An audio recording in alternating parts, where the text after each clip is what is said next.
Bruno had once been a joyful golden retriever, full of life, energy, and trust. As a puppy, he had been adopted by Jack, a man who initially seemed to be kind and loving. But as time passed, Jack's true nature revealed itself.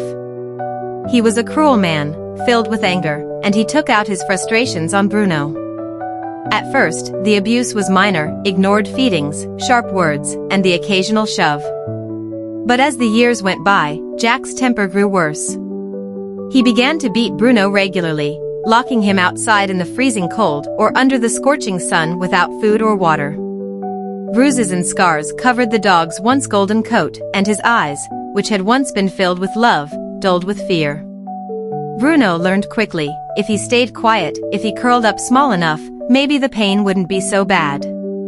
But Jack never needed a reason. Sometimes he was drunk, sometimes just angry at the world. And Bruno always suffered. 2 years later. One night, a thunderstorm raged outside. Jack had been drinking, and his mood was darker than ever. Bruno, now older and weary, lay in the corner, too afraid to move. Then, something happened. Jack tripped over a broken beer bottle he had thrown on the floor. In his drunken fury, he turned to Bruno. "You worthless mutt," he slurred. "This is all your fault." Before Bruno could react, Jack grabbed the nearest object, a rusted metal pipe, and swung it down hard. The impact sent shockwaves of pain through Bruno's ribs. He yelped, curling into himself, but Jack wasn't finished. Another blow came, and another. Then something inside Bruno snapped. For years, he had endured Jack's cruelty. For years, he had cowered in fear. But this time, something primal awakened inside him. His pain, his suffering, his rage, it all boiled over. With a sudden burst of strength, Bruno lunged. His teeth found Jack's arm first, sinking deep. Jack screamed, trying to shake him off, but Bruno didn't let go. He bit harder, deeper, the metallic taste of blood filling his mouth. Jack fell backward, knocking over the table, sending bottles shattering to the floor. Bruno's mind was no longer his own. He was no longer the helpless dog that had cowered under Jack's cruelty. He was something else now, something that had been forged in pain and fear. Jack tried to reach for the pipe again, but it was too late. Bruno lunged again, this time at his throat. The struggle lasted only moments. Then, silence.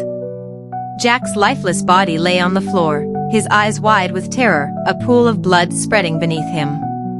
Bruno stood over him, his fur stained red, his breath coming in sharp gasps. His heart pounded, but he felt no fear. No regret. Just emptiness.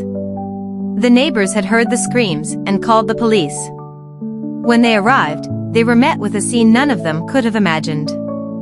A man, torn apart.